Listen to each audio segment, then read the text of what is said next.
Brought to you by ASUS. Hi, and welcome to the Mobile Tech Podcast. I'm your host, Miriam Schwar, and today is Wednesday, May 7th, 2025.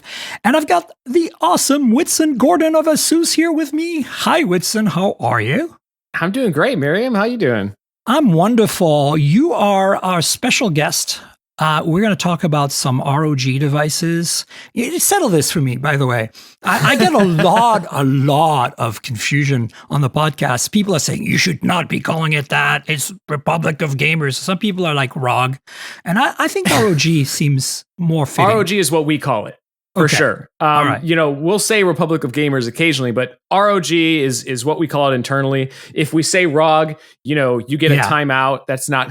That's what I thought. Okay. What we say. So, we're on the same page. I'm glad. But no embarrassment. You know what? After years of building computers and doing all of this stuff, I learned how to pronounce ASUS properly on my first day of the job when HR corrected So that's the me. other thing, that I tend to call it ASUS, but some people say ASUS, and you're the pro. So is it ASUS? It is ASUS. ASUS ROG. Okay, folks, there you go. That's it. Mark from the horse's mouth. Yeah, like we're absolutely set on that.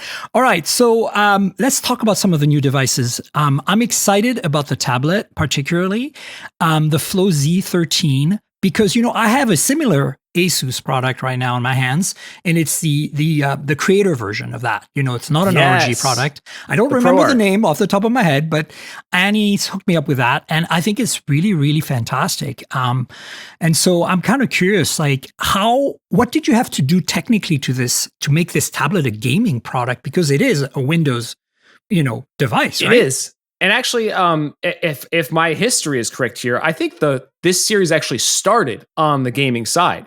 We came out with the first Flow Z13 a couple years ago, and they said, it has a touch screen, it's got this dedicated graphics chip in it. It would make it's a natural fit for the ProArt line as well. So they made the ProArt Z13 as kind of a more design-focused version of that. This year, though, we did redesign the ROG one kind of completely from the ground up, right? And it was such a cool concept to begin with. But this year, they said, okay, when you're working with, a form factor that's this compact, it's only 13 inches, right? Yeah, it's insane. It's a tablet. It doesn't have that. And it's so thin too, like considering you got an entire GPU and everything in there, it just blows my mind. Well, so the original version had a separate CPU and NVIDIA GPU, right? And that's great. It gives you lots of performance, but it does take more power because you're driving two separate chips. Of course, yeah. Right? And so when you're working with something that portable, battery life is very important to people, we know. So, one of the big goals this year was how can we bring that up while keeping that level of performance that made the first one so great? And so we used one of AMD's new Strix Halo chips in it. That's so you're right. only driving one chip. It's ultra efficient, but it still has that crazily powerful integrated graphics chip. And that's on what it. I'm saying when I say the GPU. I know it's not separate. I was like, you guys didn't skimp on that, which is critical for a gaming machine. Yeah, you can't. Absolutely. So, we wanted to make it better without skimping on that performance. And yeah, the new Strix Halo chip is just incredible. And it gives you a ton of flexibility too. That's the other benefit, is not only do you get this efficiency out of it, you get this battery life, but because it's that all-in-one chip, all of your memory is unified. You don't have a GPU with its own little section of VRAM and then your system RAM over here. You just have a big pool of memory. And on the Flow Z13, we actually sell it with up to 128 gigs of memory. Right. On our top end SKU, which you can then allocate however you want. If you want a bunch of VRAM for games or for working with AI models or whatever the heck you're doing, you could just say I want to give 96 gigs to VRAM. Right. And you can do that, which is great, because then I know that's like a big kind of hot topic, especially in gaming these days. It's like, I want a lot of VRAM because I want to run really high res textures or whatever. Sure. This lets you kind of configure that however you want, which is really cool. And so are you giving a bunch of sliders to the game players, the owners of the tablet, to kind of adjust not just like memory, but a bunch of other parameters that control some of the hardware things? Because, the problem, right, with the integration nowadays is efficiency is great. You get better battery life, right? You get better memory bandwidth between the GPU and CPU, but then nothing's upgradable anymore. And for gamers, they lose the ability to tweak and kind of be selective about how they want their system to function. So I'm kind of wondering how you kind kind of resolve those two things? Because we want the efficiency, we want the lightweight. That's the whole point of this product, right? Well, and it does depend on the device, right? So, for our ROG Strix machines, which are the kind of our bigger, really high performance laptops, those are, like balls to the wall, best performance you can 21 get. inches. Not quite, but I think 18 is our biggest. But those, we actually this year introduced a new design that's completely toolless for you to open it up and upgrade the RAM and the storage and things like that. Because that is really important to a lot of people. But for the people who are willing to give that up for something really slim and portable, like the Flow Z13 or like, the Zephyrus G14 here, which is my personal favorite. We do want to give them some of those options. And so not only can you allocate the memory however you want, but you have sliders to adjust the TDP of the chip on there so that you can save battery or max out performance. It's funny, a lot of people, when you go into our software, you have those like silent mode, performance mode, turbo mode. And a lot of people think that those are just fan curves, right? That turbo mode just ramps the fans up to max, but it actually controls all these other parameters, right? Like the wattage being allocated to that chip. And so we try to make it easy for people. And then we have, of course, a manual mode for people who want to go in and like manually set stuff themselves and tweak the fan curves. And because, people, especially gamers, but all techies love to do that kind of stuff, right? Myself included. Yeah, I know for sure. So tell us a little more about some of the other specs. So, obviously, it's thin, it's light. Ish. I mean, comparatively for compared to like one of the gaming laptops, the Strix laptops, obviously much more portable, which is really great, right? What are you looking at in terms of display? I know that the ProArt I have has a beautiful OLED panel. I presume it's probably the same panel, right? Or something similar? It's not. We're actually not using an OLED panel on the Flow Z13. But high refresh, right? It is, yes. It's a high refresh display. It's very high resolution. It's got that still great like color performance, right? That DCI P3 color gamut that you want to see when you're playing a really vibrant game. One of the reasons that we didn't go OLED on it, I hear people ask this a lot. One of the most crucial features that separates a gaming device from a non-gaming device is variable refresh rate, right? Right. G-Sync on the NVIDIA side, FreeSync on the AMD side, it's called.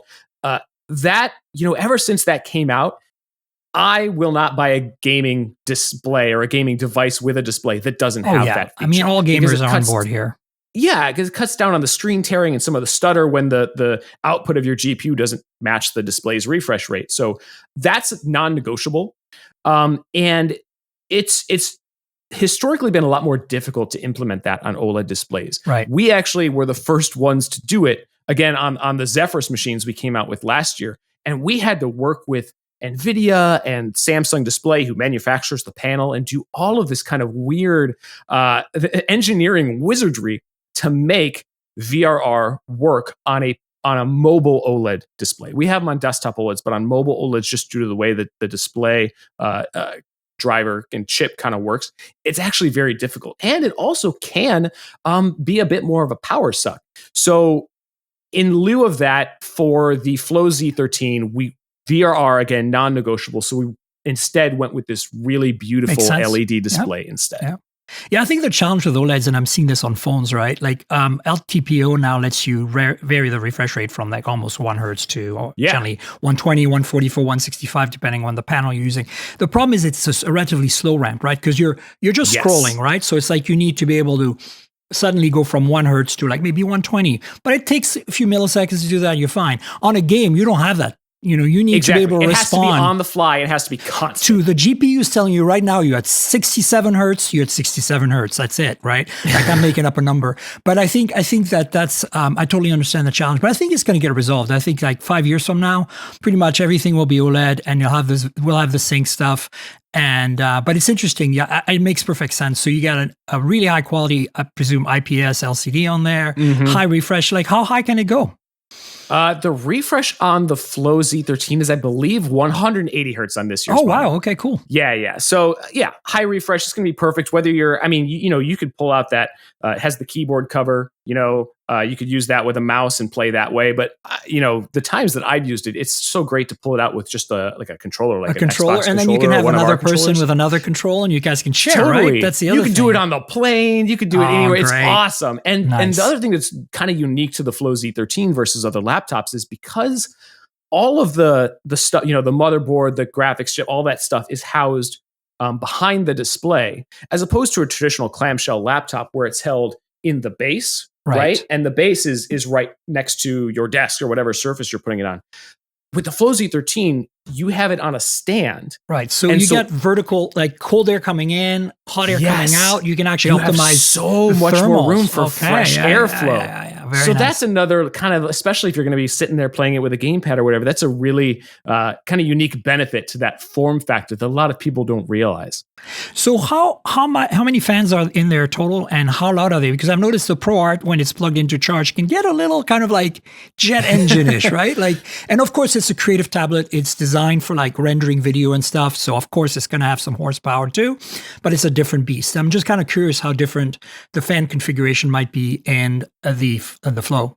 So one thing we did this year to try and combat that as much as we could, right? There's only so much you can do against the laws of physics. And when you have, fans that are that small in that compact of a device with that kind of a thermal profile, it's going to be a little bit noisier than, say, a desktop or a console, right?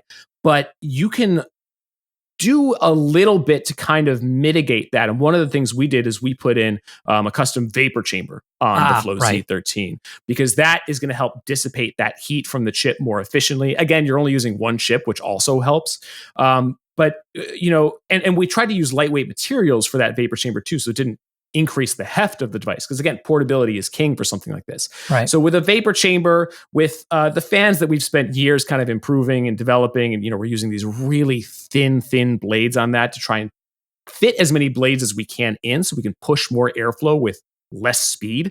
All of that stuff kind of adds up.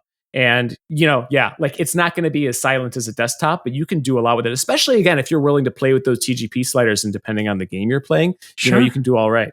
And then, there's always a good pair of headphones too. Oh, of course. Yeah. And you guys have that too, like the microphone that's right in front of you. For those of you watching on Patreon right now, Whitson's got a really lovely ROG mic there. I've got a headset too, but I don't, the microphone's better. But even the mic on these headsets has gotten really good. Was that a Zephyrus you pulled out earlier, the laptop? The laptop, yes. This is my personal favorite machine. G14? This is the Zephyrus G14. I love that computer so much. For me, that's the thing. I have no problems with the gaming devices, but I like a device that, and I think my audience too, that's versatile enough to be my main device for everything, right? Like, yes. Because when you're traveling, like you and I travel a ton, right? So we're always on the road, and it's like you want the power, but you want the lightweight. Like it gets really tiring. And that's another reason why I like some of the other products you guys make, like the ROG phone, right? The Phone 9 Pro and all the, like, it's, you got it right there. It's, to me, I've used a bunch of them in the past. I was at the original ROG phone launch in Taipei years ago. That was quite a special one. ASUS took me out there. So anyway, the point I'm making is that I think a lot of what you're doing on this tablet comes, I think, from the phone in a way, right? The vapor chamber technology, I think that's the one thing that makes this product so interesting to me, is that you've got like the laptops and you've got so much expertise. ASUS has so much expertise there. And then you have this phone that on 9th generation now, so much expertise there, right? Making some of the best gaming phones. And now you're kind of in a way like taking that vapor chamber and you're bringing them together in the Flow in a way that I think is really, really interesting. So I'm very excited to see where you take that entire tablet platform, basically. Oh, absolutely. It is really interesting the way that the mobile and desktop and laptop spaces have converged. I mean, we've also got the ROG Ally handheld, right? Yeah, you have every step from ultra portable phone all the way up to desktop, and all of these departments are kind of learning from each other and kind of incorporating their own, they did something really cool. Let's steal that from them and put it over into this device. And it ends up making really great stuff. I mean, this ROG phone, I love this thing so much. I've been using this as my work phone since around the time it came out. Gaming on it is obviously amazing, but as a daily driver too, we put a lot of work into making it a slimmer profile than some of the previous ROG phones, right? Like you had seen. The ROG phone always feels like it could be your main phone. It's not like some gaming phones out there, they will remain nameless, that are really just optimized for gaming. And then, you sacrifice on camera performance, you sacrifice on everyday productivity. That's one of the things I like about the ROG phones, is that, you actually, I was at Qualcomm's event in Hawaii, and Sasha was there and he showed us the phone, right? He's like, took a bunch of us aside, said, hey, by the way, don't post it yet, but here's the phone. And because it was one of the first 8 Elite phones from, with Snapdragon 8 Elite. Yeah, it was. I wrote a story on Tech Radar. Usually I write about EVs and car technology on Tech Radar, but I was on site and the guys goes, can you hit that? I'm like, sure. Yeah, I'll write about the ROG Phone 9 and my first impressions. And so, I think this is one of the things that I generally like about the ROG products is it's like, yes, they are gaming focused, especially the Strix series, right? But I think that you also are always making products that are, can be your one product.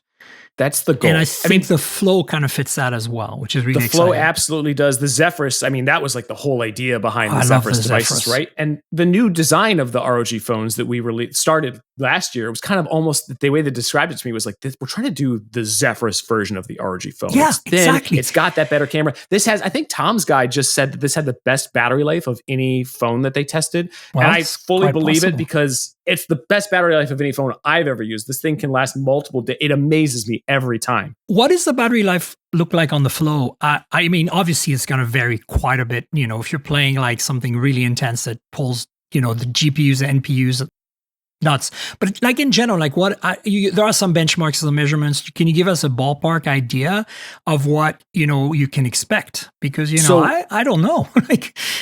It kind of goes back to what we were talking about earlier, right? Which is it really depends on how you kind of tweak some of that stuff. Like when I'm using, if you use these gaming laptops and you leave the GPU turned on and the TGP maxed out and everything, like your battery life is going to suffer a little bit, which is why when I'm gaming, I like to plug in just so I can get that max performance and game as long as I want.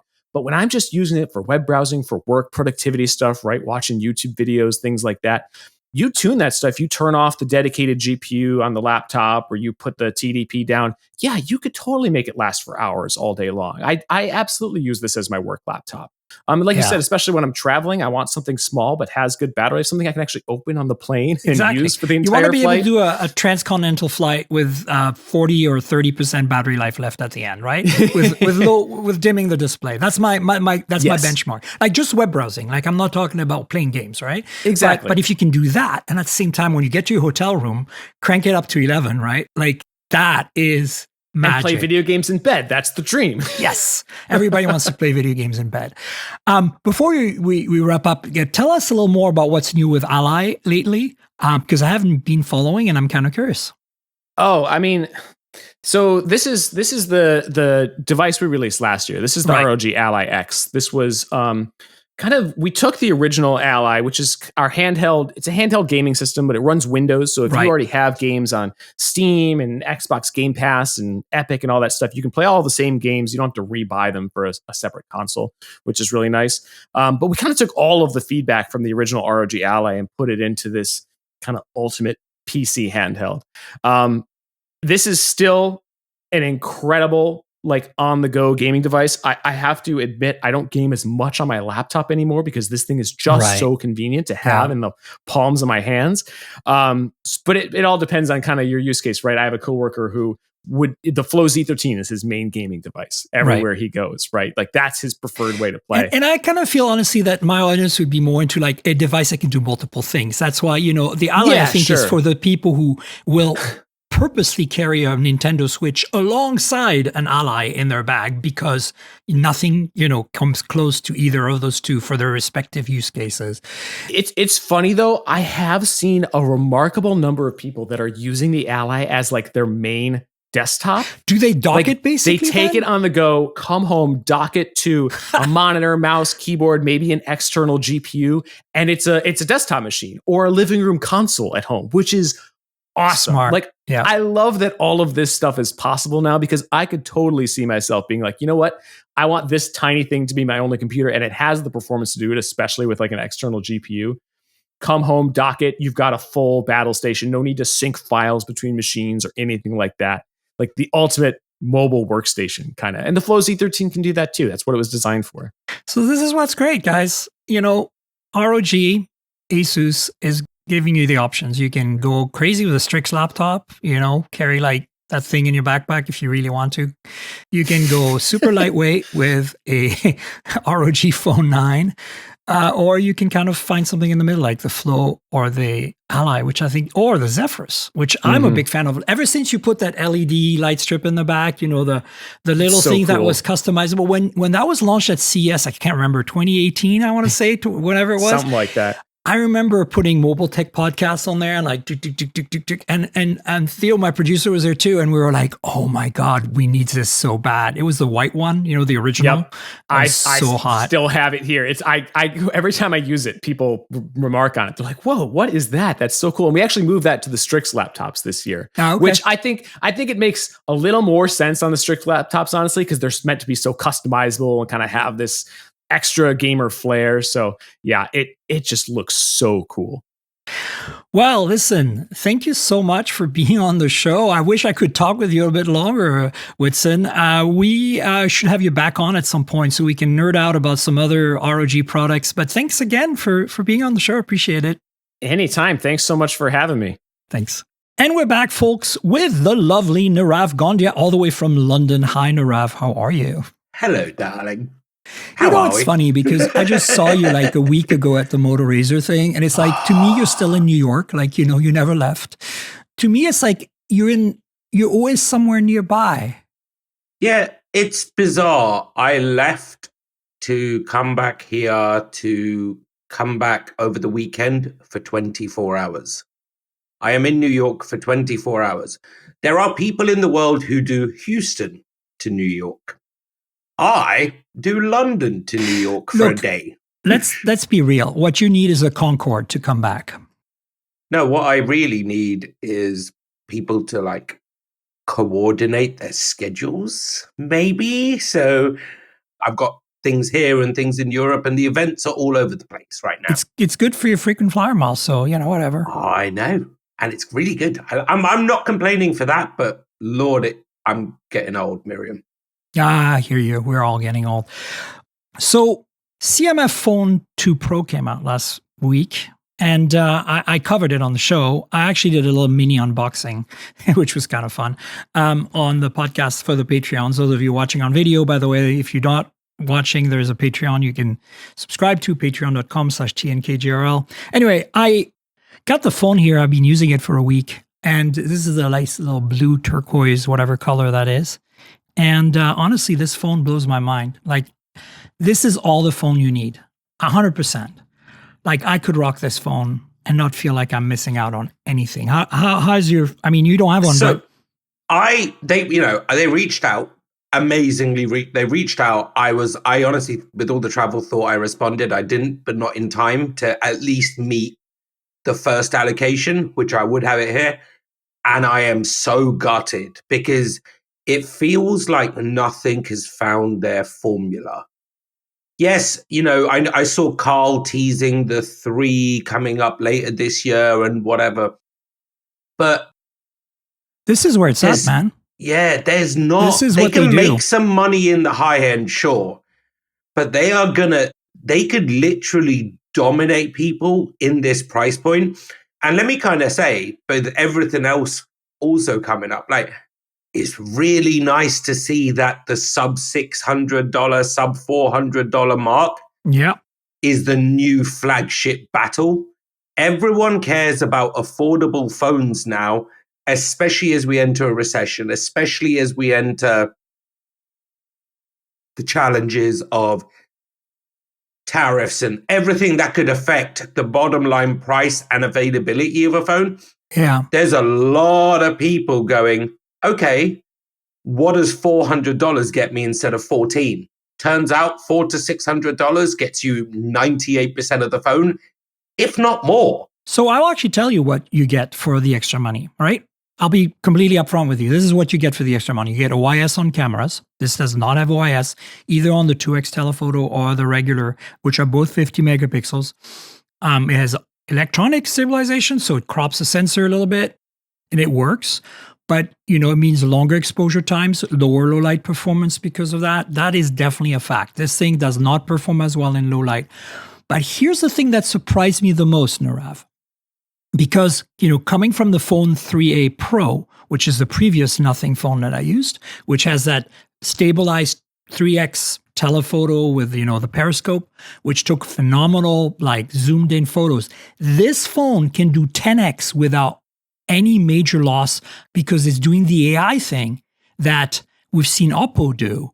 Like, in fact, when you use the zoom slide on it, it tells you, like, it shows you where it says it has a different graduation, like a different line past 6x. And you know that when you're in that zone, you're in the AI zone. So yeah, it can be in a bit uncanny valley, but the end result is you get like incredible detail and incredible quality on zooming. And I did not expect that. Never mind on a $500 phone. I did not expect that on a $279 phone. That's the crazy takeaway. Like they absolutely have smashed it. And if all they did was release a CMF successor every single year, and then maybe a series, they've killed it. But I think it also, the thing for me is when I think back to retail and stuff, it's not just about the camera. Yeah, the camera is important. Yeah, but I was going to tell you all the other things you're missing out. So hang on, I'm not done yet. So the cameras, no OIS. The rest is great. This is a much better camera system than last year. I mean, the mid sensor is the same, but overall, the software experience, everything about the camera, great. Low light, TBD right now, I'm still testing. But the other thing you're missing out on is you get a full plastic body, right? Like this is obviously, there's no metal or glass here other than the front. And it's also not the highest, most, rugged glass. So glass, all this Gorilla Glass stuff that we hear about, ceramic, all that, there's always a compromise between scratchability versus breakability, right? So you either make a glass that's scratchable and doesn't break, or you make a glass that's not scratchable but breaks. So, it's getting better on both sides, but you have to balance. So this is like 5 years ago's glass. Okay, so put it in a case. Like this comes with a case in the box for $279. TPU case. It holds you over. Get another case. The other thing it cuts out on, last year I was going to say was NFC, but this year has NFC, so you can make payments. It's amazing. That was the only thing that bothered me about CMF Phone 1 last year. The other thing you're losing is wireless charging, but at $279, who cares? But I'm just saying, compared to the $600 extra you spend on a flagship, right? The Dimensity 7300 Pro is perfectly fine. Like, I have not seen a single stutter. Everything I've ran is fine. There's enough RAM. There's enough storage. There's micro SD. You can add storage. Like, wait, okay. What? Yes. Wait, yes. What? Yes. And dual SIM micro SD. No eSIM though. That's another thing. You don't get eSIM. But I think that's not a cost thing. That's got to be like 2 cents. Now, do you know what I think that is? That is 100% a certification and a SKU thing. 100%. They do not want this to be SKU certified, different areas. It's like, absolutely. How do you make the bare bones experience and make it work for as many people as possible? You don't put eSIM. Yeah, and that's the other thing, certifications, bands, right? Obviously, this does not have all the bands for North America, but trust me, I've used it on T-Mobile and AT&T so far in the States and in Canada. And of course, Verizon's off limits. But if you're on Verizon, folks, I understand because you're on family plan or whatever and you got a deal, but you shouldn't be, okay? That's the reality. Verizon Invisible, avoid at all costs because you can't use Chinese phones. You can't use any cool phone. Just don't do it. Just don't do it. So if you're my audience and you're tech savvy and early adopters, I understand if you're on Verizon because of, reception is good at home, reception is good at work, you have a family plan, your parents are paying for it, you're whatever it is. I respect that. But trust me, you'll be much happier if you like to change, swap phones, play with phones. If you're on T-Mobile especially, AT&T will complain, send you nasty texts, la. They're fine. I love AT&T. They're very generous, supplying me with service right now and stuff. But come on.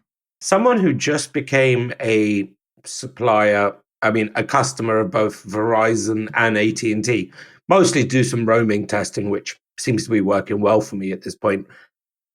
It's surprising. Verizon's just AT&T is very like, oh, it's going to stop working. Maybe it'll work. It will start to work. T-Mo is the easiest. T-Mo and Mint, Fi, those three, like are all T-Mo. So go nuts. Like I'm not saying you have to be with T-Mo because T-Mo's customer service and plans haven't been as competitive lately, in my opinion, compared to back in John Ledger's day. But John Ledger is gone, and that we just have to accept that T-Mobile is just I'm excited to try US Mobile and those guys because I think those MVNOs is where you save money. Anyway, we're getting off the topic. The point is, it's important to know that if what you're missing out on is bands, right? Like, so that's another thing to keep in mind. But if you're in Europe or in Asia, this phone will work just fine. So that's basically all you're missing out on. I can't think of anything else.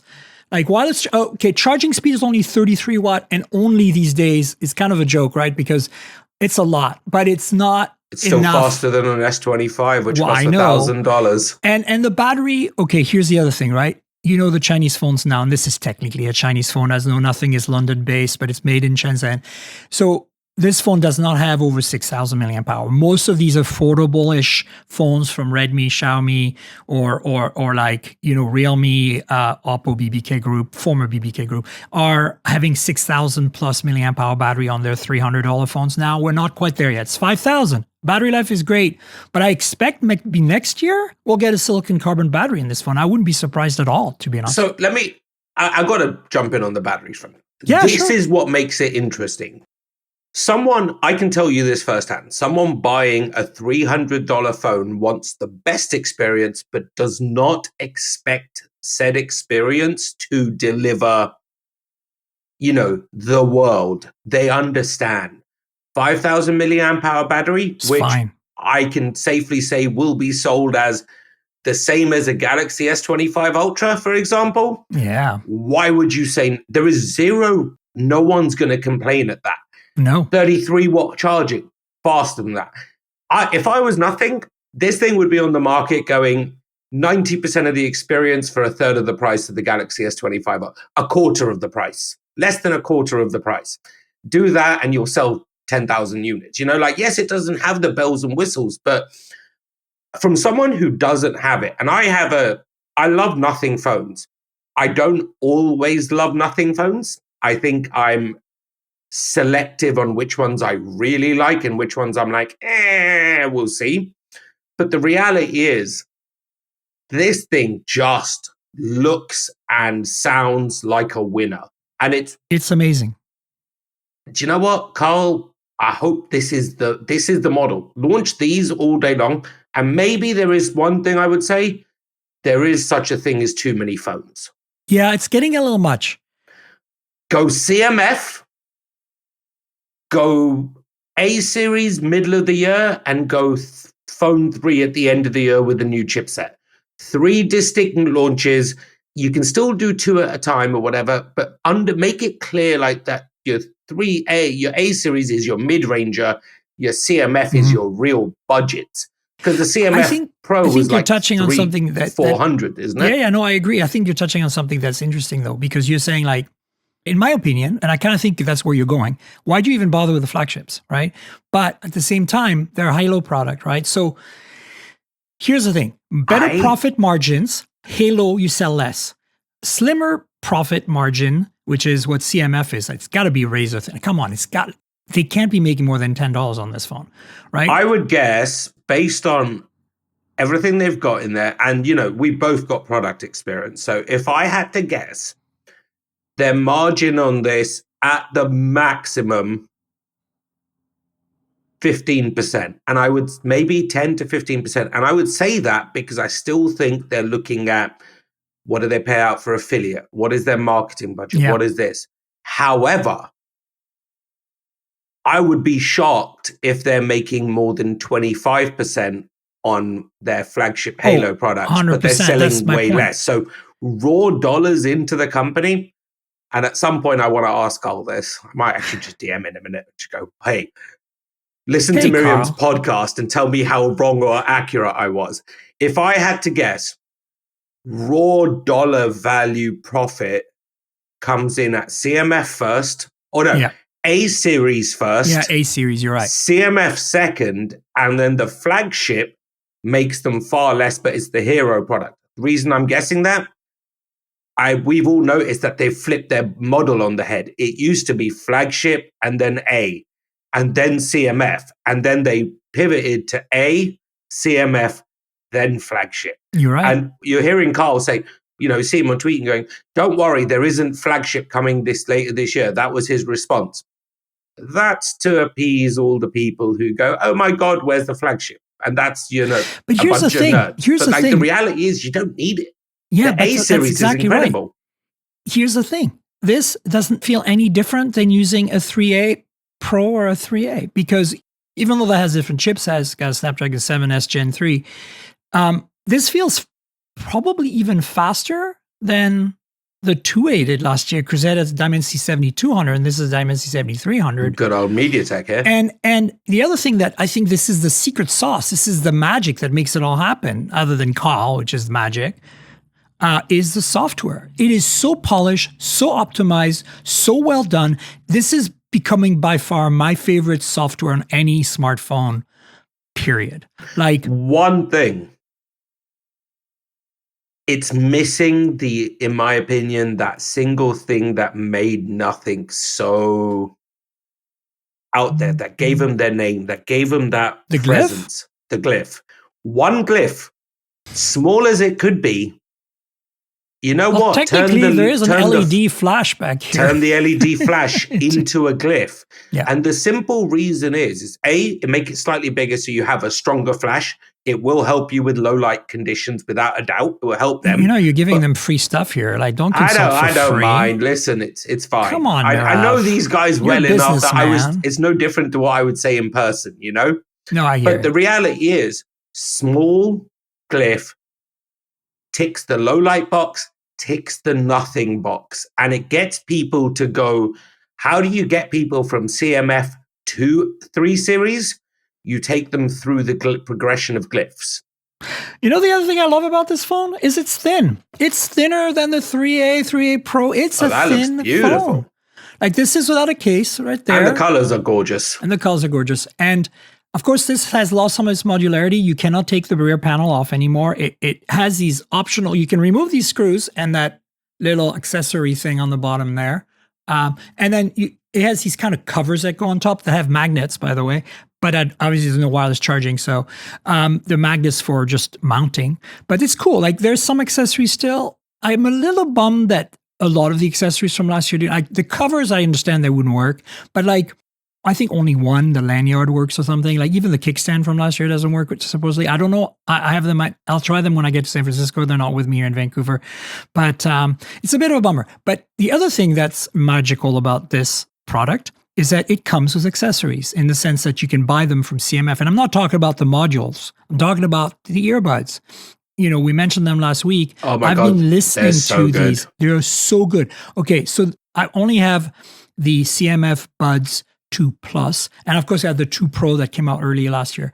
But the 2 Plus sound 90% of the ears, or ear 2A or whatever, the ear A. They are so good for the money. For $69 right now, if you're looking for noise canceling wireless earbuds that have my stamp of approval for audio performance, that's it. Even the 2 Pros that came out in the summer don't sound as good. So the 2 Pros are actually a step backwards, and they're more expensive. So I say this phone with those buds, unbelievable combo. Like, I cannot wrap my head around how affordable that is. I'm looking at some of those pictures in that, but like the modular lens, it wouldn't take them much to then go and add, like, those accessories separate. Oh, the are great, lenses are cool. I don't have them. They didn't send me anything, unfortunately. Can you imagine being able to then go, hey, yeah, now you can go and buy a 10x zoom. Yeah. 10x telephoto lens. But as I'm saying, it's so charge good already. $150 for it. You'll start making way more money doing that than you will anything else. It's like, this is the Nothing formula. And it turns out Nothing has something. Yeah. Let me actually show you on video here. I know you're not going to see the full quality, but this is a 10x shot with 10x. This is 10x with Nothing Phone CMF 2 Pro. I'd wager that that's a better 10x based on what I'm seeing than certain $1,000 phones. And this is 20. This is 20x. It looks high quality. Look at how sharp that is. And I'm just saying, like, that blew me away, because like the iPhone 16e, my review just got published 2 weeks ago or whenever it was, on Hot Hardware. That doesn't take 10x and 20x photos that good, and that's a $600 phone I don't or whatever. think you can even. I think if I remember correctly, because my This takes better 16E photos, zoom photos than the 9A, the Pixel 9A, in my opinion. Yeah, so I'm thinking if I remember correctly, the iPhone 16e isn't that limited to 8x, Correct. and they are absolute garbage photos. At 8X, they are. They're garbage at 2x. Well, no, 2x I found No, they're was good fine. up to 4X roughly. And then anything above 2x, I was like, I can see it will work, but it's not the way I'd want to do it. Yeah, man. CMF Phone 2 Pro just looks like fire. It's a winner. amazing. It's amazing. I'm very, very impressed. And that's I'm why going to send them an email going, don't do it now, man. We're in the no, podcast. I'll do it later. Don't worry. All right. So let's talk about some news because we got a bunch of Samsung stuff and I thought that would get you excited. I'm excited. We do like Samsung. Of course we like Samsung. I want to say that, I'm not here to be cranky about it or anything, but I do find their launch strategy a little confusing here. It seems like they're being very selective about who they're reaching out about this phone. And the only concern I have here is not like I want to be a part of the special people who are getting early access or whatever. It's more like anytime a company gets selective about who they reach out to about their new device coming, it tells me something's wrong with the device. And that's almost always true. So here's the thing. We all know that the risk of making a slim phone means a risk of a decreased battery size and poor battery life. Everything else about it, I think they can pull off. I think that they have I'm talking specifically of Samsung here. I think they have the technical chops to pull off a thin phone. No problem. It's been done before. Everybody's going nuts right now about the iPhone Air, the 17 Air, whatever it's going to be called, the slim one, that's going to be coming out because the ones used for showing at a store. The mocks. The dummy phones. Thank you, dummies. Wow, that was painful. The dummy phones are coming and are in the hands of people, right? Here's the thing, though. It's 5.5, right? And of course, the Edge, the S25 Edge is 5.8. Everybody's completely forgetting that the Moto Z original, the Verizon model, 4G LTE, was 5.2 millimeters thick. 1,000% can agree. we please go to eBay and find a Moto Z? Because when we're doing our reviews, we're going to need to have a conversation about why everyone is losing their freaking minds right now about 5.5 and 5.8 millimeters when nobody batted an eye 10 years ago when the Moto Z came out at 5.2. So I don't understand. I'm into this. I'm happy that we're seeing new form factors, well, quote unquote, new designs that are thinner. Great. And I understand the consequences of battery life, especially for Samsung, because, they have trauma from back in the day of the Note 7. They need to see a therapist. They haven't done their homework. So because of that, let me finish. Because of that, they're afraid of putting a silicon carbon battery in there. But considering all that, why are we not talking about how it's really not a big deal that a phone is 5.5 millimeters thick? So I would normally agree with you, and I'm going to go completely contrarian to you because, we love this. Yes. The reality is it's not apples to apples because say iPhone, so what did they say? 5.8 on the Galaxy S25 Edge. Fine. With that, you've gone from, and I've just pulled up some specs to give it that contrast of like what you get. Moto Z, 5.5 inch QHD AMOLED display, 13 megapixel camera, 2600 milliamp hour battery, 5.2 millimeters thick. S25 Edge, rumored to be 6.7 display, is it? 6.3? I haven't paid attention. Two cameras, a 200 megapixel main with a 13 megapixel thing, 3800 really rumored battery, 5.8. Yes, the Moto Z, for the time, if you look at the Moto Z versus what came out in there, that would have been the iPhone 5S time. Yeah. iPhone 5S, that was 7.6. Okay, fine, I understand. Like the Moto Z is really slim. obviously. But the reality is, these are very different phones. That said, I don't think it's a whole new category that's gonna be a thing unless and until a few things happen. Yeah. The price is not a compromise, because it will be a compromise price between the Plus and the Ultra. Even though I'm glad that, based on leaks, Samsung is not just doing oh my God, look, we took a little bit of this and this. No, it feels like the Edge has got its own identity of, it's got the big camera, it's got this. It's not just we bish-bashed everything together as we could for parts. This feels like it's more substantial than that. Yes. Apple might inspire this, but I think what's going to ultimately happen is that it's not going to take off in the same direction. And the sole reason being, there will be people who want thin phones. But there will be equally the same number of people, if not more, who are like, it's thin. I'm worried about its fragility. I'm worried about battery life. It doesn't have a telephoto. It doesn't have this. Yes, it's thin, but there are compromises. For sure. Substantial in that regard. Here's the thing, though. I think that the compromises in terms of camera, I think we're not going to see major compromise in terms of camera and imaging. I think it will actually land on the camera. We will on Apple, because Apple will never do what I suggested they should do. What they should do is have a 200 megapixel sensor like Samsung, and they should have that 200 megapixel be a 0.5 lens. It should be an ultra wide. Then you can keep cropping until you get to about 4x, and then it falls apart. But at least you can get to 4x with a 200 megapixel sensor and pixel binning and all that computational stuff. But they're not going to do that, because they're Apple and they're conservative. They're just going to put a nice, really high quality 48 megapixel sensor in there. And then they wouldn't give it a 1x. 200 until the rest of the lineup has the same 200, because they cannot. Maybe, in fact. But this could be the first. What? Yeah, that actually would make logical sense. States that based on us using the 16E, if that's the same camera and it's a single camera. No, it's not going to be a 16E camera. Absolutely not. Do you understand that the 16E sensor is the ultra-wide sensor on the 16 Pro? You do understand that's the same sensor. The lens is different, but it doesn't even have sensor shift OIS. It's basic OIS. That is why it's the pixels are tiny on that 48 megapixel of the 16E, which is why it can't zoom, and just why low light is compromised. So I wonder if it's going to have to be the main sensor that we have on the 16 Pro.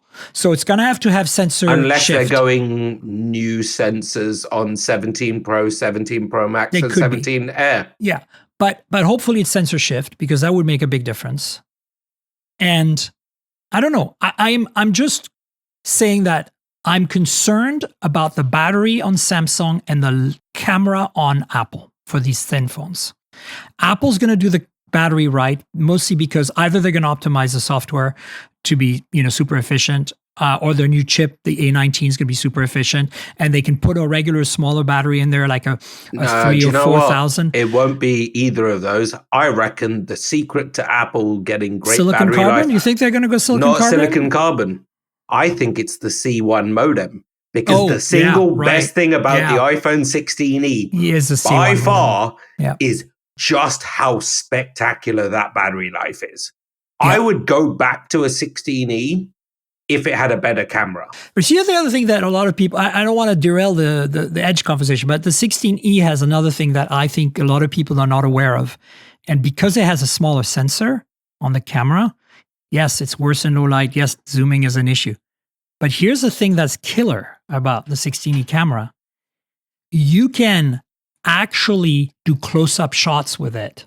I can use it like this close to a product when I do videos on the 16 Pro. When I went from my 12 to my 15 Pro Max, I couldn't do close-up shots anymore with the main sensor, because the main sensor is so big that it cannot focus that close.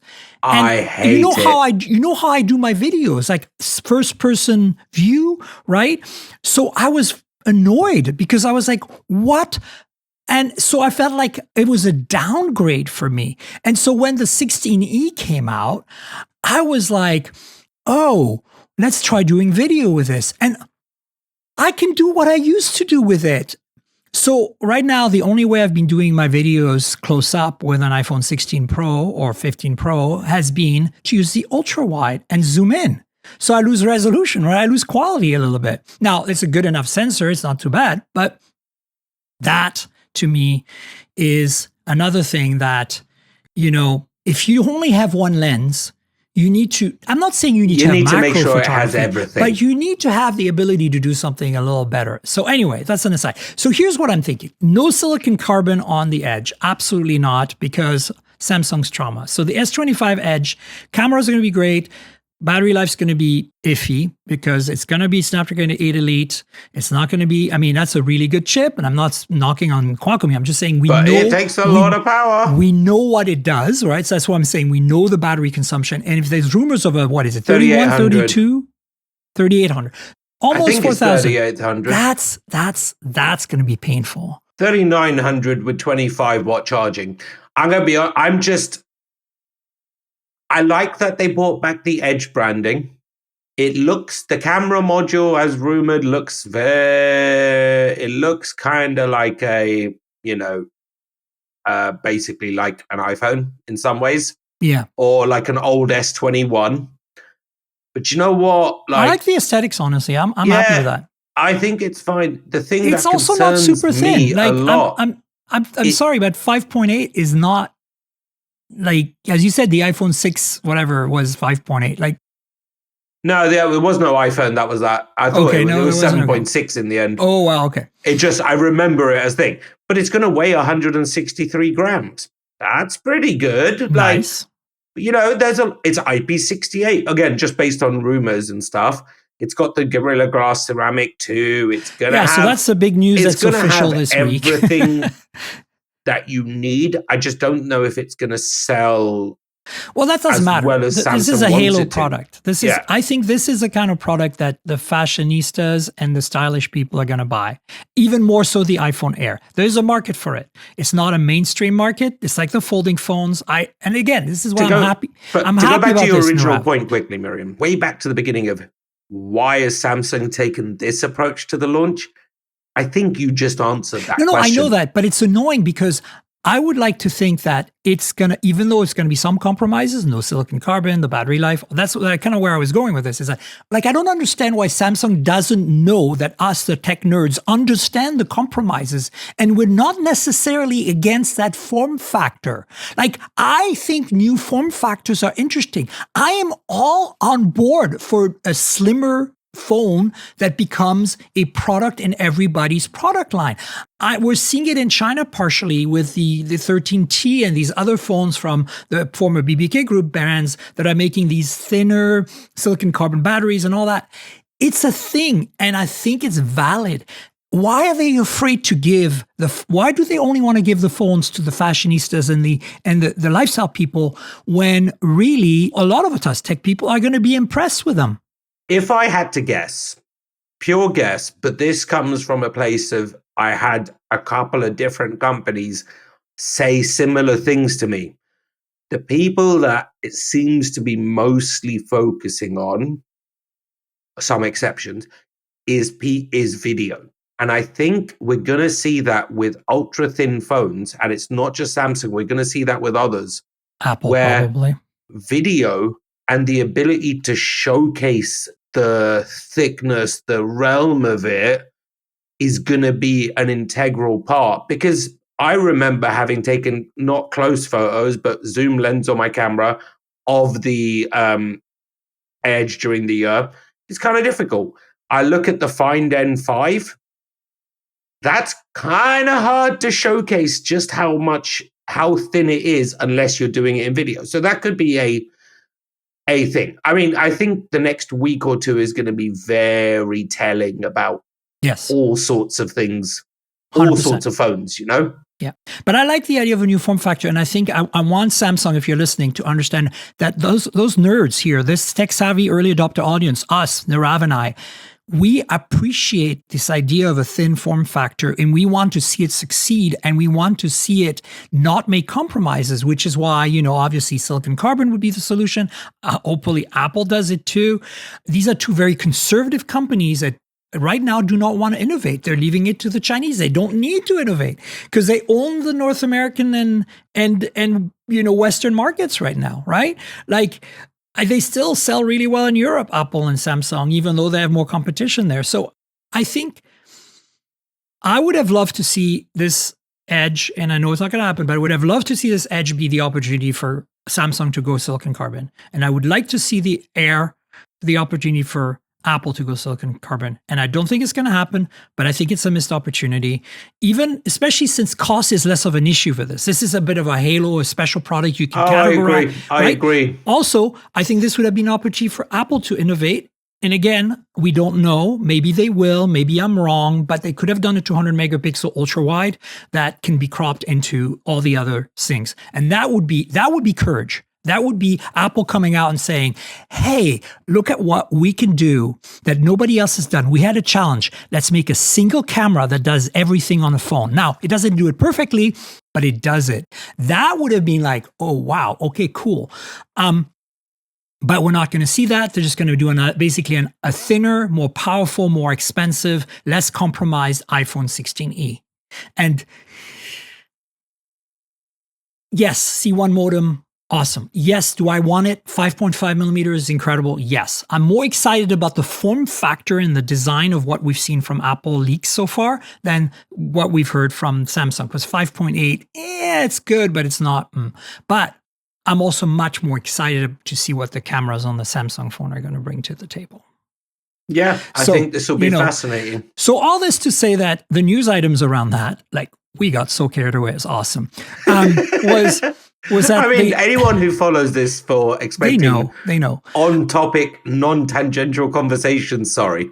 Yeah. So the S25 Edge is launching May 13th. It's probably going to just be 2 countries. This is official, by the way. The countries are not, but the date is official. And it's going to have Gorilla Glass Ceramic 2, which is the latest Gorilla Glass, which I presume is just as strong as ceramic, but probably thinner to make the phone possible. It was announced yesterday. It's basically designed for ultra-thin devices. What are your thoughts on the fact that we're hearing rumors of the Z Fold 7 thickness being thinner, at least open, than the Oppo Find N5? Thank my language. I hope this is PG. Thank bloody God. Yes, bloody is fine. Thank God. Yes, I agree. Like this is, I wrote 7 of the articles myself last year. Oh my God, it needs to be slimmer. Oh my God, it needs to be this. The fact is, they had to go slimmer.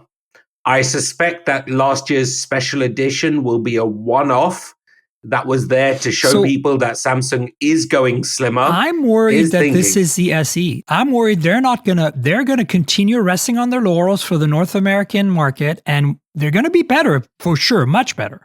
But I think this is going to be a special edition for Korea or China only, because the main competitors are only sold in China. Think about it. The Oppo Find N5 is almost sold nowhere. And the Honor is the only thing right now that's sold more everywhere. Okay. What if they went Galaxy Z Fold 7 Ultra? Or SE? SE meaning I could be completely wrong, and you might be completely right. Yeah, no, but I think it will hamper, because you got to look at where their sales are. Right. Yes, they don't. It's all about Asia, but obviously the US is a key market, and we're hearing. I was reading stuff last night that apparently Apple's foldable comes next year here. Is when the 18 series is. Whether that's true or not, we know they're working on something. It's Samsung, could Google go thinner? Like, they're not completely, yes, they have, OnePlus and Oppo. They bit the biscuit by not bringing the Find N5 as the Open 2, regardless of price. Yeah. But the reality is Samsung doesn't have a huge lot of competition, like you said. That said, I think if they start doing these multiple scalar things, it's going to impact them. And I'll tell you this, I'm not saying this as a tech person. My sister went to buy a Galaxy Z Fold 6 and she turned around and told me, she was like, man, I finally tried it. Wow, that's thick and heavy. I don't want it anymore. Right. My sister is a diehard Samsung fan. There are regular non-techie users who desire something, but without the compromise. Now, can you imagine what happens if Samsung brings out a Fold 7 that is that thin? That is 3.8, 4, whatever it ends up being. Well, they basically go and own the folding phone space all over again. Yeah. And you do that with the next Z Flip. Well, then Motorola has a real problem on their hands. I agree with you. I think that Samsung is definitely feeling the heat, but I'm not convinced it's going to result in products in this market that are going to necessarily be incredible like we've seen with Find N5, Razer even. Although Razer is lighting a bit of a fire under Samsung's butt, right? Speaking of Razer, there's an incredible deal from Best Buy this week. We got to talk about that. It is by far a genius move. Do you want to tell my audience what is going on here, Nirav? Okay, so if you buy a Razer Ultra or any of the Razers through Best Buy, you get clicks for free. And can we just say, amazing. We both know Michael, we both know Kevin. This is genius. Huge news. Huge.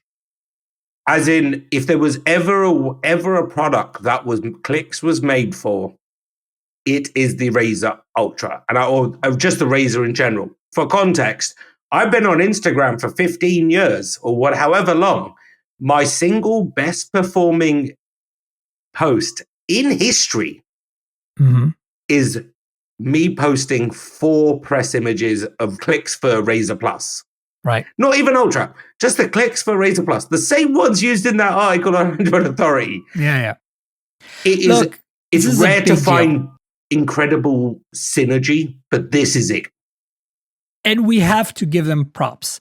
Other news items this week, we have a GT concept from Realme. You know, their GT is that kind of flagship line. So of course they made that crazy concept with the large lens that you could attach to at MWC. You saw that. But this is a 10,000 milliamp hour battery phone concept that is only 8-point-something millimeters, 8.5. So it's a normal thickness phone that is 10,000 milliamp hour battery. Now, if you look at the video and what they show, even though the camera pod looks like it has 2 cameras, it only has a single rear camera, right? Like they made the motherboard only 2.3 centimeters in height, like the rectangle. Normally it's a bit higher than that. So definitely, and they're using new battery chemistry, But the point is, I'm just saying we're seeing phones right now coming out that are 7,000 milliamp hour battery, like regular phones, like normal, that have all the features, that are not compromised in any way, that are not thicker. So I think within a year or two, we're going to start seeing 10,000 milliamp hour Android phones in China or in some markets, especially in the mid-range and the low end. Mark my words. And they're not going to look like the Energizer durable they're going to be this normal thickness, 8-point-something, 9. This is genius. This is incredible. 8.5 mil, 215 grams, 10,000 milliamp hour battery. Yeah. Yeah. Couple of more news items before we wrap up, and that's Sony has finally some exciting news on personal and mobile tech, because, you know, Sony makes a lot of great stuff, but it's really rare that we get updates on their headphones and earbuds. It's like every 2-3 years. And it's also, you know, we don't get their phones in the US anymore, but they continue to make the Xperia line, and the Xperia 1 is their flagship. And now they're at Mark 7, which 7th year of the Xperia 1, and it's coming. There's an official launch on the 13th of May that is rumored. Right now, this is not verified, but keep an ear out for a new Sony Xperia phone. I'm actually really excited about that. I really love the Xperias. I'm completely missed out on last year's Xperia Mark 6. I never got one. The last one I got was the 5 because they stopped selling in the US and it was really hard to get review units. But and then of course the headphones, right? You're wearing Sony headphones right now. And the XM4s. Yes, and I have the XM4s for travel, and I have the XM5s around the house when I'm not wearing my Bayer Dynamics. And the XM6s are supposedly coming. There is a leak of the XM6, and supposedly they have a very similar design appearance-wise to the 5s, but it does have the folding again, because with the 5, they lost the folding. And I thought that was the biggest mistake, because they tried to copy Apple, right, with the AirPod Max. And no. Stick with what you do, Sony. Like, you make the best noise-canceling headphones in the world, in my opinion, bar none. You cannot touch their quality overall, everything. Like the balance of noise-canceling, sound quality, portability, and then they went and ruined the portability. Like, no.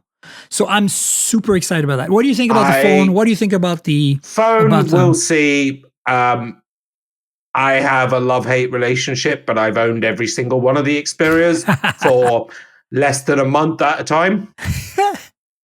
Always less than a month. Headphones, for those who aren't watching the video, you should, because you will see me doing my best miming cheering celebration, because the XM5s sound better than the XM4s. They do. I literally sold them in a day when I realized they wouldn't fold. If this is basically the best of both worlds, I dare you to find a better pair of headphones, because you won't. And I think we're going to even get better noise canceling, because, it's been 3 years now almost. Can you believe it's been 3 years since the XM5s? I cannot believe it. It's been 3. Wow. Yeah, 3. 22 they came out around this time. Damn. So look, I'm super excited about the headphones, the phone less so, but I'm still, I'm a big fan when Xperia phones come out, like, as a photography buff and a big Sony camera fan. Like, it's an Android phone, it's a phone, it's got great cameras, even though, there are always some issues with other things. I like that Sony is still just persisting. Unlike LG, they just didn't give up. To them, this must be a complete loss of money every time they make one of these phones. Yet they're like, hey. No, so just on that, I think it depends on how they classify it, because all the camera hardware is simply tuning for their pro camera lineup. They made the smartest decision 5, 8, 10 years ago, and through the last 5 years. So it's an investment towards their camera stuff? Yeah, they're bringing in display technology, like from the Bravia team, and bringing in the Bravia team to tune the displays. They're bringing in the Exmor team to tune the cameras, because the same camera technology is going into their cameras. Why do you think all of it? I don't know if you've tried this, but I remember using this on Mark V. Plug a Sony Xperia into a Sony camera, and you have something that even Apple with the iPad and the iPhone and Final Cut remote doesn't compare to. It's an incredible experience that is designed to work together. If you're looking at this as a smartphone vendor, my God, why are you in business? If you're looking at this as hey, this is table stakes. We know that there's a whole ton of creators out there, and we're not trying to sell them a phone. We're trying to sell them a portable Atmos Ninja 5 4K screen, portable screen alternative. Right. That's also a phone and also a camera. And can upload content and all that other stuff. Yeah. This is a one and done scenario. All of a sudden, it makes perfect sense, because I am just happy that they're persisting at it. I agree. Maybe we'll come back to, what? I think what's going to happen is for 10 years, they're going to keep persisting, and we'll finally be at the point where we're using 4K screens and Sony can go, we were right. Yep. We were right for the last 20 years. Well, of course they were right. I mean, for their market, for what they do, it's perfect. Yeah. I mean, no one needs a 4K screen, and it also never works in 4K, basically. So anyway. Nirav, we need to wrap up, and I want to have you on again at some point to talk about the state of Huawei.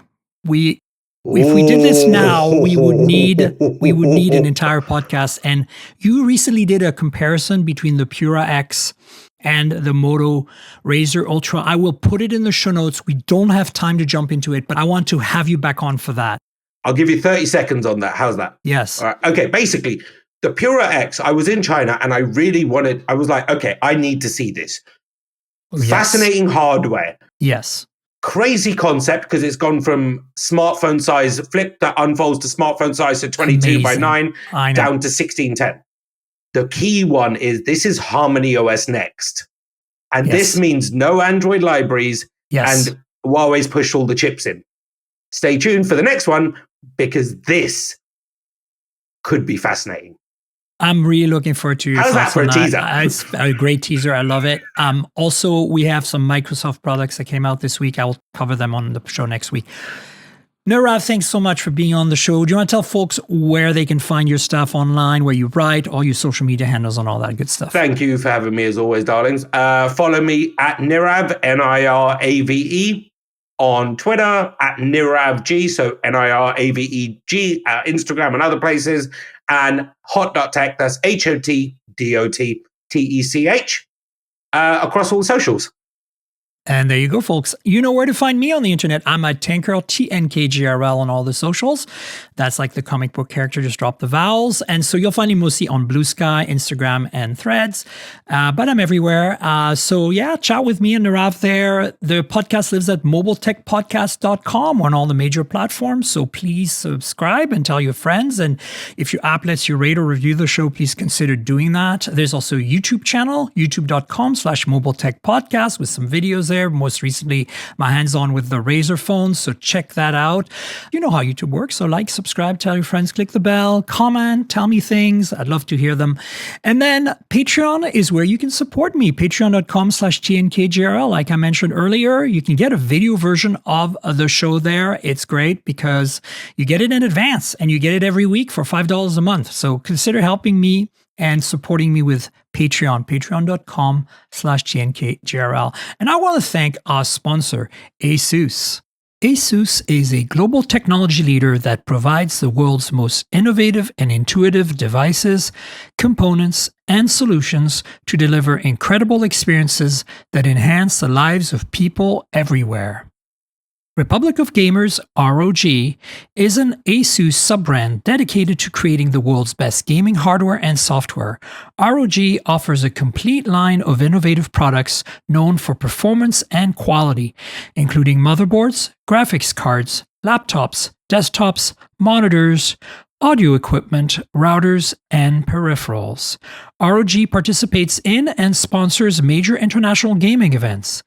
ROG gear has been used to set hundreds of overclocking records, and it continues to be the preferred choice of gamers and enthusiasts around the world.